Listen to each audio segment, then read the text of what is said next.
दोस्तों, हमारे इतिहास में कई ऐसी घटनाएं हैं जो लोगों को आज भी नहीं पता है। पुराणों में ऐसा कहा जाता है, देवताओं की रक्षा के लिए 7 समुद्र पीने वाले भगवान शिव भक्त ऋषि अगस्त्य ने अपनी ही बेटी से शादी की थी। पर आखिर ऐसा क्या हुआ था जो उन्हें अपनी ही बेटी से शादी करनी पड़ी? तो आइए जानते हैं। दोस्तों, सबसे पहले जानते हैं कौन थे ऋषि अगस्त्य। दोस्तों, ऋषि अगस्त्य राजा दशरथ के राजगुरु थे। उन्होंने अपनी तपस्या काल में कई मंत्रों की शक्ति को देखा था। इनकी गणना सप्त ऋषियों में की जाती है। महर्षि अगस्त्य को मंत्र दृष्टा ऋषि कहा जाता है क्योंकि ऋग्वेद के अनेक मंत्र इनके द्वारा हैं। अब महर्षि अगस्त्य एक वैदिक कालीन महान ऋषि थे। इनके भाई का नाम विश्रवा और पिता पुलत्स्य ऋषि थे। ऐसे महान महर्षि अगस्त्य का जन्म काशी में हुआ था, जिसे आज अगस्त्य कुंड के नाम से जाना जाता है। जब देवासुर संग्राम हो रहा था, तब सभी दानव हारने के बाद समुद्र के तलों में जाकर छुप गए थे। अब तभी भगवान शिव जी की आज्ञा पर अगस्त्य ऋषि ने ही 7 समुद्र का जल पी लिया था और उसके बाद सभी राक्षसों का संहार हुआ था। अब आखिर ऋषि अगस्त्य का जन्म कैसे हुआ? तो दोस्तों, एक समय पर मित्रा यानी कि सूर्य और वरुण बारिश के देवता आकाशीय अप्सरा उर्वशी के प्रेम में पड़ गए। अब सुंदर नर्तकी को देखते ही उनका वीर्य का स्राव हो गया, जिसे एक घड़े में संरक्षित कर लिया गया। अब इस घड़े में से 2 महान ऋषियों का जन्म हुआ, ऋषि अगस्त्य और ऋषि वशिष्ठ। अब इन दोनों को एक साथ मैत्र वरुण भी कहा जाता है।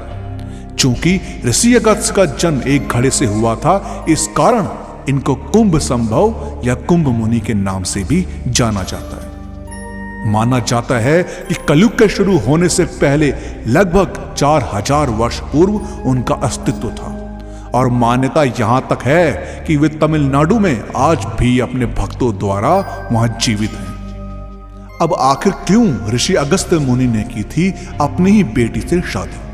तो दोस्तों, एक दिन अगस्त्य ने अपने तपोबल से सर्वगुण संपन्न नवजात कन्या का निर्माण किया। अब इस कन्या का नाम लोपामुद्रा रखा गया। लेकिन जब उन्हें यह पता चला कि विदर्भ का राजा संतान प्राप्ति के लिए तप कर रहा है, तो उन्होंने अपनी ही बेटी को उसे गोद दे दिया।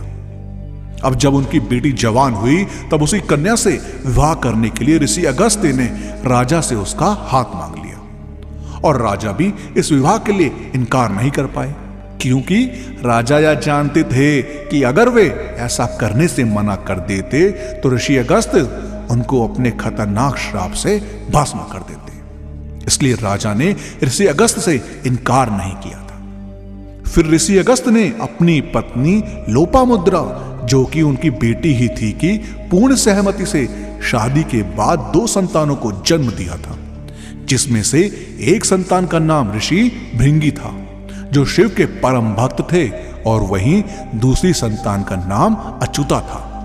उनकी शादी के लिए देवताओं ने ऐसा कहा था कि उस समय धरती के मनुष्य आत्मा को देखते थे, ना कि रिश्तों की मर्यादा को।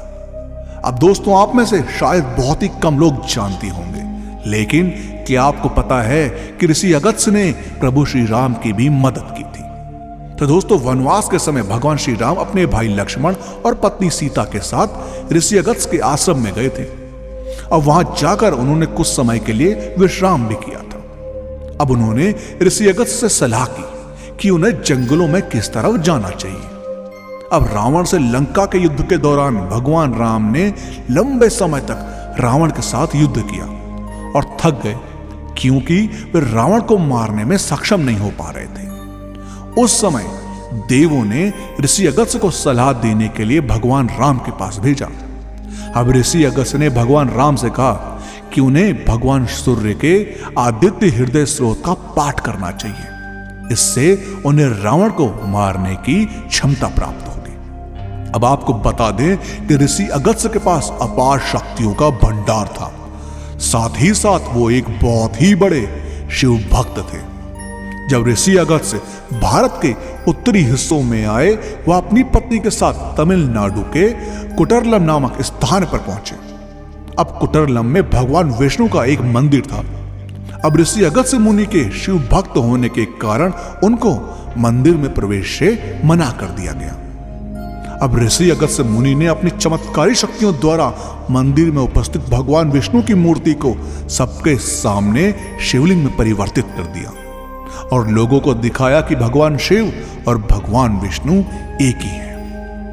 दोस्तों, आपका इस बारे में क्या कहना है, हमें कमेंट के माध्यम से जरूर बताएं और इस वीडियो को पार्ट 2 चाहिए हो तो कमेंट में पार्ट 2 जरूर लिखें और वीडियो पसंद आई हो तो लाइक और शेयर करना मत भूलिएगा। हम आपको मिलते हैं अगली वीडियो में।